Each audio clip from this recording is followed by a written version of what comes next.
మీకు ముఖ్యమైనది tooth powder కదా. టూత్ పౌడర్ ఫార్ములా చెప్తాను, రాసుకోండి. ఇది రాసుకోండి చక్కగా, అందరికి ఉపయోగం, ప్రతి ఇంట్లోనే ఉండాలి. అది ఈజీగా చేసుకోవచ్చు, అది కష్టం కాదు.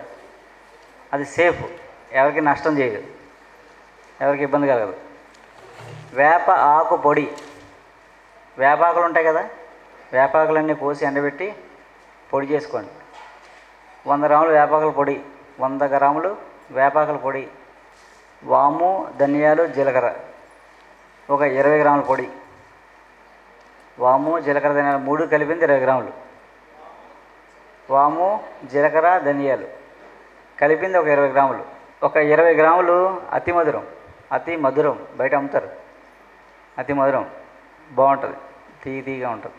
ఒక 10 గ్రాములు ఉప్పు, కళ్ళుప్పు, గడ్డప్పు అంటాం కదా, పలుకులు ఉంటాయి, 10 గ్రాములు. అన్నీ మెత్తగా పొడి చేసి చూర్ణం చేసుకుని పొడి చేసి ఉంచుకుంటే టూత్ పౌడర్. మీకు అసలు డెంటల్ ప్రాబ్లమ్స్ రావు, పళ్ళు క్లీన్గా చక్కగా ఉంటాయి. నోటి కురుపులు, నోటి పూతలు, గమ్స్ దెబ్బతినడం, పళ్ళు కదిలిపోవడం, చిగుళ్ళు వాపు ఇలాంటివన్నీ తగ్గిపోతాయి, రావు కూడా. అతి మధురం 10 గ్రాములు అంతే. ఎండబెట్టండి, పొడి చేసుకోవడమే. ఇది సముద్ర పాల అని పిలుస్తారు, సముద్ర పాల. చూసారా, ఇటుపక్క గ్రీన్గా ఉందా, ఇటుపక్క గ్రీన్గా ఉందా, ఇటుపక్క ఎలా ఉంది, బూడిద రంగులో ఉంది, అవునా. సెగ్గడ్డ వచ్చిందనుకోండి, సెగ్గడ్డ, చీవుగడ్డ వచ్చిందనుకోండి, ఈ బూడిద రంగు వైపు నూనె కానీ ఆముదం కానీ రాసేస్తే అలా పసుపామై చితికిపోద్ది అనమాట.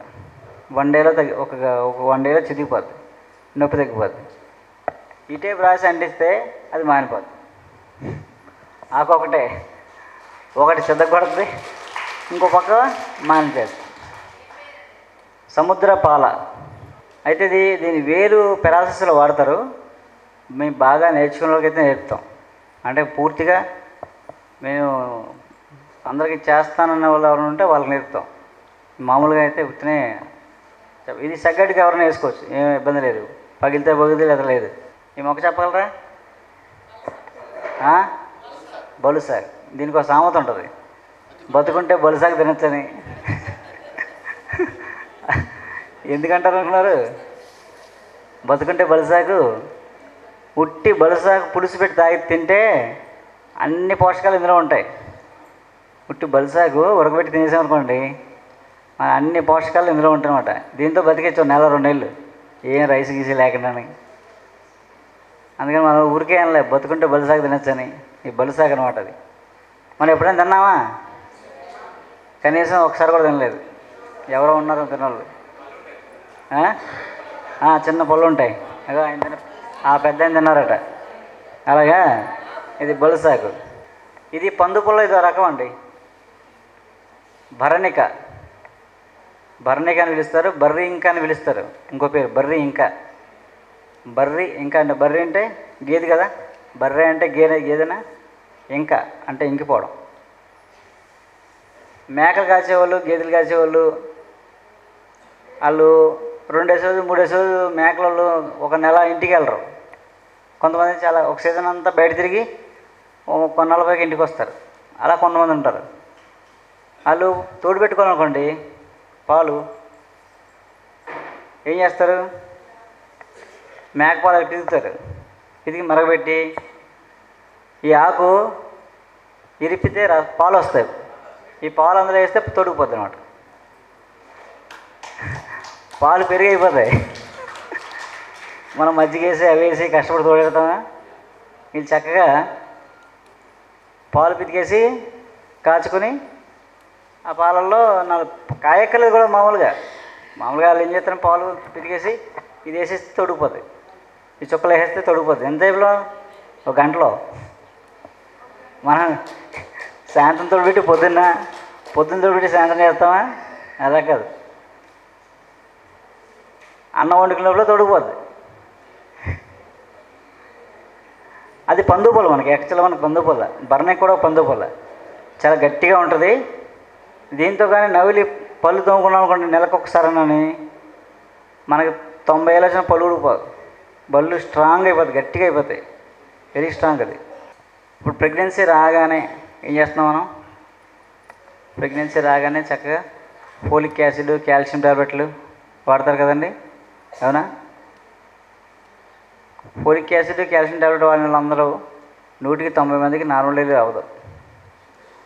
ఎందుకు అవ్వదంటే లోపల బేబీ తల, హెడ్, మామూలుగా అయితే మీరు కాల్షియం టాబ్లెట్లు, ఫోలిక్ యాసిడ్లు వాడకుండా న్యాచురల్గా పెరిగితే లోపల బేబీ హెడ్ మెత్తగా ఉంటుంది అనమాట, ఫ్లెక్సిబుల్గా ఉంటుంది, మెత్తగా ఉంటుంది.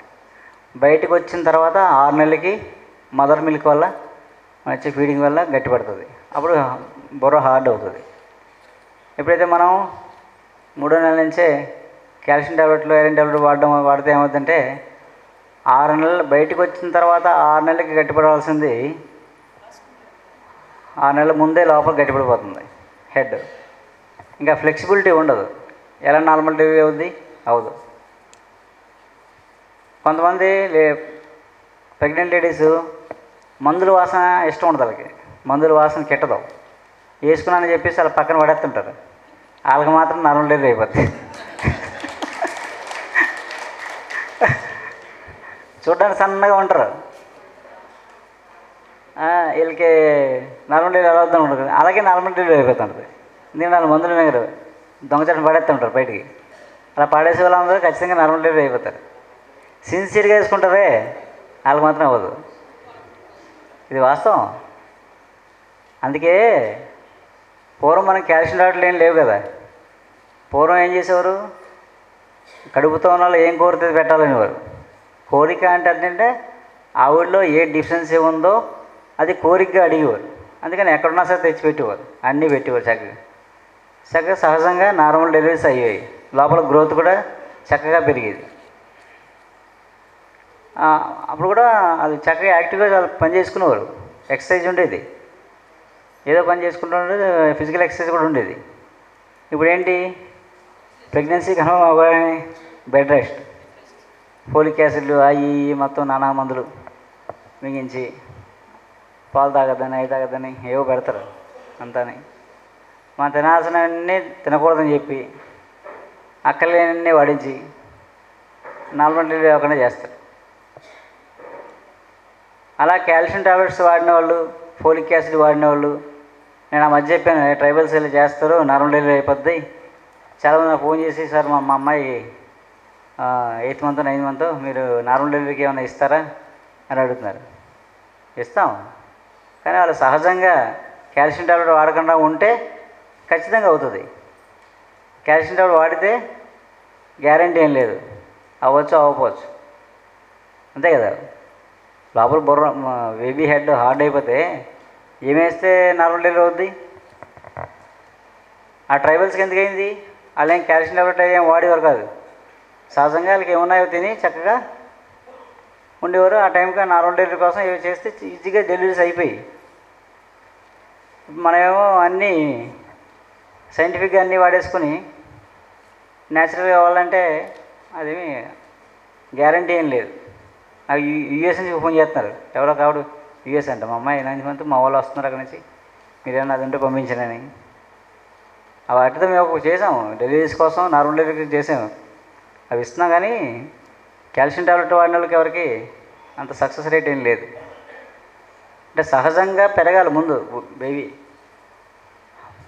ప్రెగ్నెన్సీ అప్పటి నుంచే మందులతో పెంచి బయటకు వచ్చాక మందులే, ఇంకా అది కొంచెం ఇబ్బంది మనకి. అలాగే ఇప్పుడు వచ్చే ప్రెగ్నెన్సీలన్నీ కూడా